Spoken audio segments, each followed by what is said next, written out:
Chapter 3. Present as a Pigeon. If you're depressed, you are living in the past. If you're anxious, you're living in the future. If you are at peace, you are living in the present.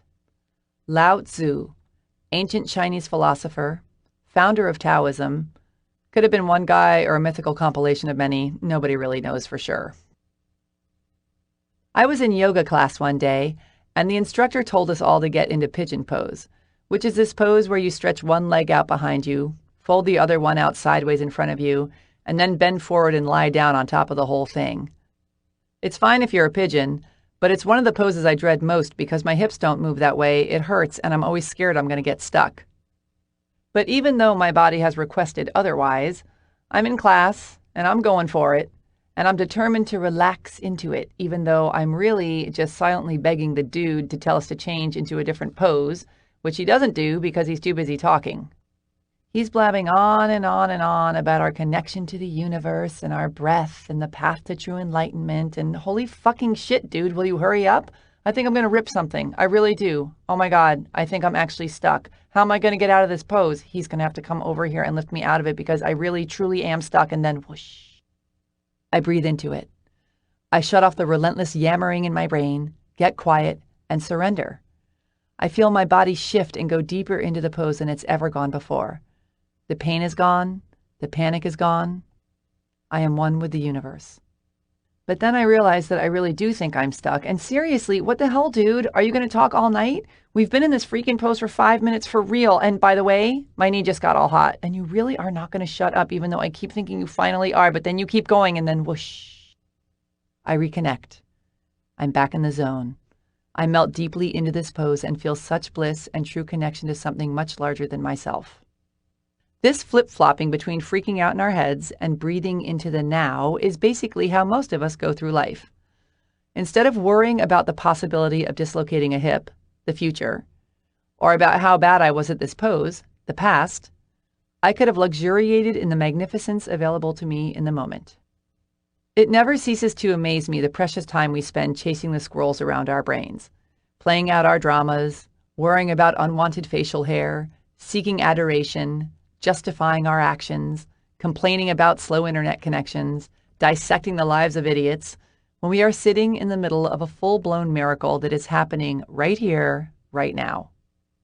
We're on a planet that somehow knows how to rotate on its axis and follow a defined path while it hurtles through space. Our hearts beat. We can see. We have love, laughter, language, living rooms, computers, compassion, cars, fire, fingernails, flowers, music, medicine, mountains, muffins. We live in a limitless universe overflowing with miracles. The fact that we aren't stumbling around in an inconsolable state of sobbing awe is appalling.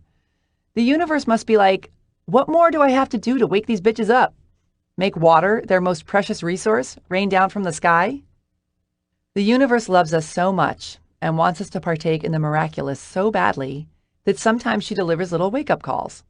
Like in the movies, when someone narrowly escapes death and is so overjoyed and grateful that they take to the streets, skipping and laughing and madly hugging everyone in sight. Suddenly, all their quote-unquote problems fall away, and the miracle of being alive, today, in this moment, takes over the screen. I know someone who got sucked through a dam and almost died, who now speaks about it as one of his most profound and life-changing experiences. Not that I'd wish that on anyone, but take heart in the fact that should you require some sort of catastrophe for your transformation, it can be cosmically arranged. The universe has also surrounded us with the perfect teachers. Animals, for example. Animals are in the present all the time, and their secret power is to pull us in with them. My friend's dog is so happy to see her every single time she walks in the door. It's like she's about to free him from 40 years of imprisonment, even if she's only been gone for an hour. You're here, I'm here, I love you. I'm going to pee all over the floor about it. Little kids are also excellent guides. Kids get so wrapped up in the joy of drawing or pretending or discovering that they'd rarely eat or bathe or sleep if we didn't make them. They're constantly creating in a state of free-flowing, concentrated bliss. They haven't yet learned to worry about what other people think of them, or that perhaps they're not as talented at finger painting as Lucy next door is. They are in the moment. There is fun in the moment. End of story. We would be wise to take more of our cues from the beasts and babies. All of the stuff we're so worried about creating and fixated on becoming is already right here, right now. The money you want already exists. The person you want to meet is already alive. The experience you want to have is available now. The idea for that brilliant song you want to write is here, now, waiting for you to download the information. The knowledge and insight and joy and connection and love are all wagging their hands in your face, trying to get your attention. The life you want is right here, right now. What the hell am I talking about? If it's all here, where is it? Think of it like electricity. Before the invention of the light bulb, most people weren't aware of electricity's existence. It was still here, exactly the same way it is right now, but we hadn't yet woken up to it. It took the invention of the light bulb to bring it to our attention. We had to understand how to manifest it into our reality. It's not that the things and opportunities that we want in life don't yet exist.